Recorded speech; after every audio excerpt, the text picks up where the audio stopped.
टोपी घालतो त्यांना। जय शिवराय मित्रांनो, स्वागत करतो तुमचं आपल्या अवनी ॲग्रो इंडस्ट्रीजमध्ये। आणि शेतकरी मित्रांनो, आज आपण थेट पुण्यामधून आलेलो आहे। आपली जी ई ॲग्रो केअर कंपनी आहे, जी की नंबर 1 आपल्या महाराष्ट्रामध्ये चालणारा तसेच भारतामध्ये चालणारा जो ब्रँड आहे ई ॲग्रो केअर, आज आपल्या या पुण्याच्या किसान प्रदर्शनमध्ये आपला स्टॉल आहे F607 म्हणून। तर जास्तीत जास्त शेतकऱ्यांनी आपल्या ई ॲग्रो केअरच्या स्टॉलला व्हिजिट करायची आहे। जास्तीत जास्त प्रमाणामध्ये शेतीतील आंतरमशागतीसाठी लागणारे अवजारे तसेच कडवापुट्टी, ब्रश कटर एवढे अवजार आहेत की त्यांचे नाव घेणं सुद्धा शक्य नाहीये। तर एकदा तुम्हाला स्टॉल दाखवून देतो आणि आपल्याला आपले मुकुल सर जे प्रतिनिधी आहे हे दोन शब्द सांगणारच आहे। हे बघा, या साईडला सर्व आपल्याकडे पेट्रोल पासून डिझेलमध्ये सर्व व्हेरियंटमध्ये पॉवर मीटर आपण लावलेले आहे।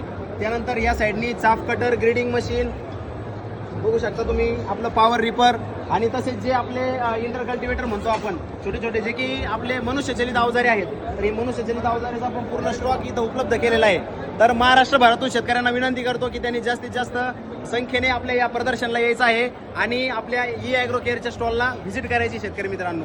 तर या आता आपले मुकुल सर बोलतील, थोडीशी ती आपल्या कंपनीविषयी माहिती देतील। तर नमस्कार मुकुल सर, तुमचा परिचय द्या आणि माहिती सांगा। मी Mukund Sarda, sales manager E agro care machinery. आपली छत्रपती संभाजीनगरची कंपनी आहे। सगळे प्रोडक्ट्स तर गोपाल भाऊनी दाखवलेलेच आहे तुम्हाला।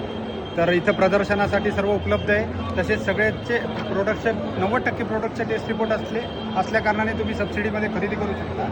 तर इथं प्रदर्शनात येऊन तुम्ही बघू शकता आणि खरेदी करण्यासाठी नक्की अवनी ॲग्रोकडे जा। धन्यवाद। तर शेतकरी मित्रांनो, संभाजीनगरमध्ये कोणालाही पॉवर विडर पाहिजे असेल तर लवकरात लवकर अवनी ॲग्रोला भेट द्यायची आहे। 50% शासनाची सबसिडी सुद्धा उपलब्ध आहे आणि 2011 पासून ही ॲग्रो कंपनी आपली ही कार्यरत आहे। या क्षेत्रामध्ये नंबर 1 क्वालिटी, नंबर 1 क्वांटिटीमध्ये आपल्याला वस्तू देतात। ते लवकरात लवकर या स्टॉलला सुद्धा व्हिजिट करा आणि संभाजीनगरमध्ये आल्यानंतर आमच्या अवनी ॲग्रोला सुद्धा नक्की व्हिजिट करायचं आहे। भेटूया पुन्हा नवीन व्हिडिओमध्ये। तोपर्यंत जय महाराष्ट्र, जय श्रीराम, धन्यवाद।